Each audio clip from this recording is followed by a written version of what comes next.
Hello students, आज मैं आप लोगों को जो ग्रेविटेशन चैप्टर है क्लास 11th में जो चैप्टर नंबर 8 है सीबीएसई बोर्ड में उसको डिस्कस करूंगा। सबसे पहले देखिए, ग्रेविटेशन का पार्ट फर्स्ट बता रहा हूं मैं आप लोगों को। ग्रेविटेशन में क्या होता है? ग्रेविटेशन जो होता है फोर्स ऑफ अट्रैक्शन होता है acting between the two objects in the universe. Universe में दो ऑब्जेक्ट्स के बीच जो फोर्स ऑफ अट्रैक्शन लग रहा है, ये क्या हमारा ग्रेविटेशन है। और ये नेचर में सबसे वीकेस्ट फोर्स है। वीकेस्ट फोर्स का मतलब ये नहीं किसी काम का नहीं है। ये जो है आप सोचे कि अर्थ के मोशन को कंट्रोल कर रहा है, ठीक है, ग्रेविटेशन। और इसका क्या कर पा रहे हैं? ये बर्थ के स्टार्स के बर्थ के लिए रिस्पॉन्सिबल है।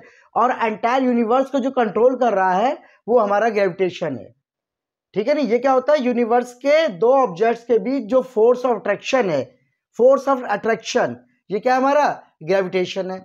अब ग्रेविटी क्या होती है? ग्रेविटी की स्पेशल केस होता है ग्रेविटेशन का, यानी दो ऑब्जेक्ट्स में से कोई भी एक ऑब्जेक्ट हमारा अर्थ हो जाए, then gravitation will converted into gravity.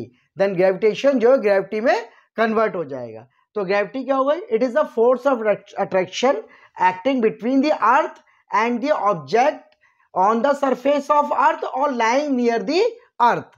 मतलब अर्थ और दूसरे ऑब्जेक्ट के बीच जो फोर्स ऑफ अट्रैक्शन है दैट इज ग्रेविटी। दूसरी बात क्या हो गया? Free fall. फ्री फॉल क्या होता है? यदि कोई ऑब्जेक्ट जो है केवल अंडर ग्रेविटी के अलोन क्या करे, मोशन करे, तो हमारा फ्री फॉलिंग कहलाएगा।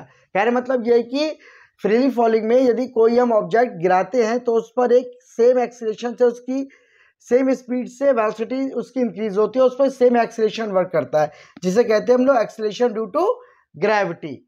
और फ्रीली फॉलिंग में क्या होना चाहिए? फ्रीली फॉलिंग में एयर का रेजिस्टेंस नहीं लगना चाहिए, यानी ये केस जो है ज़्यादातर वैक्यूम में होता है। और एक्सीलरेशन ड्यू टू ग्रेविटी क्या होता है?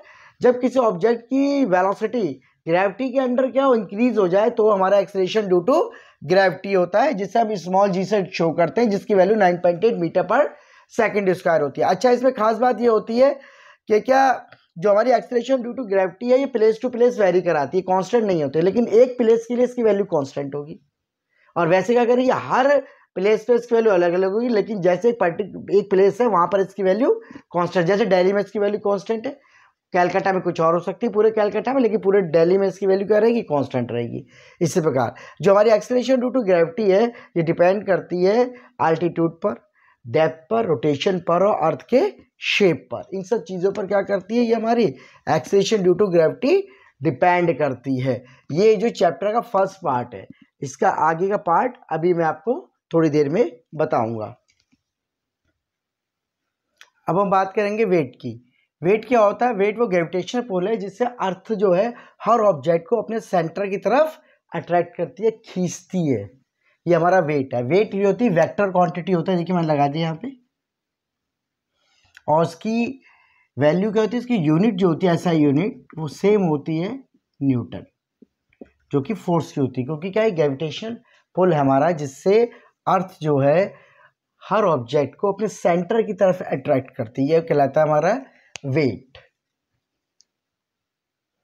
अब हम देखते हैं न्यूटन्स लॉ ऑफ ग्रेविटेशन, जिसके बारे में कहा जाता है कि इसकी डिस्कवरी तब न्यूटन बैठे हुए थे, सेब उनके ऊपर गिरा तो उनको जो है कहानी पुरानी हो गई, तो उनको ग्रेविटेशन पता चला। जो gravitation, Newton's law of gravitation, जो ग्रेविटेशन फोर्स होता है उसका मैग्नीट्यूड क्या होता है? जो ग्रेविटेशन फोर्स ऑफ अट्रैक्शन है, जो दो ऑब्जेक्ट की वर्क करता है, वो दोनों ऑब्जेक्ट के मास के प्रोडक्ट के डायरेक्टली प्रोपोर्शनल होता है। उनके बीच की डिस्टेंस के स्क्वायर के इन्वर्सली प्रोपोर्शनल होता है। दोनों को हमने ज्वाइन करा दिया। यहाँ पे हमने जो है कैपिटल जी कांस्टेंट लगा दिया। कैपिटल जी कांस्टेंट है, जिसे कहते हैं न्यूटन्स यूनिवर्सल ग्रेविटेशन कांस्टेंट, यानी इसकी वैल्यू पूरे यूनिवर्स में क्या है? एक समान है। चाहे आप अर्थ पे चल जाए, जुपिटर पे चल जाए, मार्स पे चल जाए, पूरे यूनिवर्स में इसकी वैल्यू कांस्टेंट है। इसलिए क्या है? यूनिवर्सल कांस्टेंट है। और ये मीडियम से इंडिपेंडेंट होते हैं। यूनिवर्सल कांस्टेंट वो होते हैं जो कि मीडियम से इंडिपेंडेंट होते हैं। आगे जो और यूनिवर्सल कांस्टेंट आएंगे उसका डिस्कस करेंगे। जी की वैल्यू FR²/m1/m2 हो गई। इसकी ऐसा यूनिट हो गई न्यूटन मीटर स्क्वायर पर kilogram square. Dimension formula m-1 L3T-2, और इसकी वैल्यू जो होता है जी की वैल्यू 6.67 × 10⁻11 न्यूटन मीटर स्क्वायर पर किलोग्राम स्क्वायर, और 6.67 × 10⁻8 9 सेंटीमीटर स्क्वायर पर ग्राम स्क्वायर। इसके आगे के पार्ट को हम कल डिस्कस करेंगे।